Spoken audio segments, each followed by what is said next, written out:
The over 300 Korean nationals who were detained by ICE, who were here on valid visas at the Hyundai plant in Georgia, returned safely back to South Korea on a chartered plane provided by the South Korean government.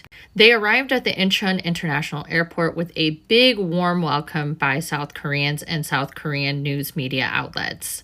Now, initially, the over 300 Korean nationals were scheduled to leave Georgia, scheduled to leave the United States on Wednesday. They had already scheduled the chartered plane. They had scheduled the buses to take the over 300 Korean nationals from the Immigration Detention Facility Center on the Georgia-Florida state line to the Atlanta, Hartsfield, and Jackson International Airport. However, the Trump administration stalled that process. Shocker.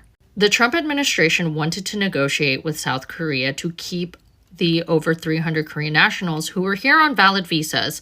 They wanted them to stay here and finish the jobs because they realized that these were people who had high-tech skilled labor that Americans could not do. And they were here to train Americans how to do the job once the plant was up and running and fully operational. The administration had promised that this incident would not happen again, these people would not be deported back, and that these people could stay in the United States. The South Korean government made this a voluntary leave for the over 300 Korean nationals, and all but one wanted to go back to South Korea. I believe the one that wanted to stay in the United States is not staying to finish the job. They are staying to pack up their things and then head back to South Korea. The Trump administration and ICE also wanted these South Koreans to leave on the buses in shackles still and handcuffs. And so the South Korean government said, hell no, you're taking that off of our people and we're taking them on a bus because they did nothing wrong. You're not putting them in shackles and making a mockery out of us. Talks between Marco Rubio and the Foreign Affairs Minister Cho also stated that Marco Rubio would erase basically everything that happened at that ICE raid that happened at the Hyundai plant, and that the over 300 Korean nationals would be able to return to the United States without anything coming up on their side when they enter back into the United States. Usually there's a 5-year ban. Marco Rubio stated that they would not do that to the over 300 Korean nationals who were here on valid visas trying to do their jobs.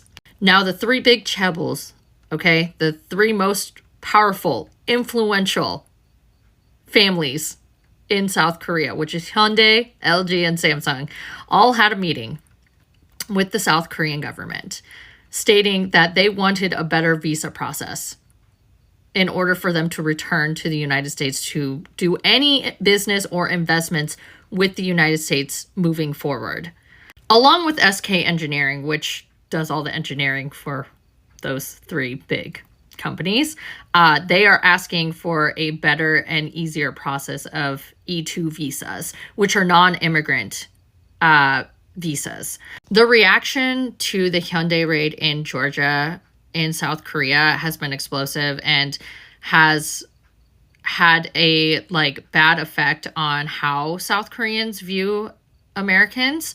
There have been protests outside of the U.S. Embassy and a lot of chatter about how this has changed the relationship between South Korea and America. South Korean companies like Hyundai, LG, and Samsung, which are chaebols, are very hesitant on investing and doing any more business in America moving forward. The fallout from this has been astronomical. Governor Kemp of Georgia is scrambling right now because South Korea and these companies have invested billions into Georgia, and now it's gone.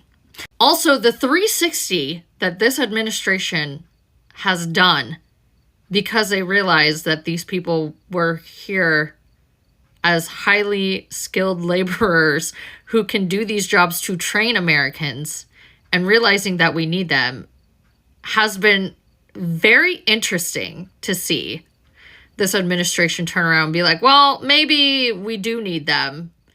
And these people aren't what we thought they were, what we've been spewing out. Yeah. Anyway, I was really glad to see that the over 300 Korean nationals arrived back to South Korea safely, and they were greeted with a very big, warm welcome by South Korea. It made my heart warm to see that and to see like Koreans come together.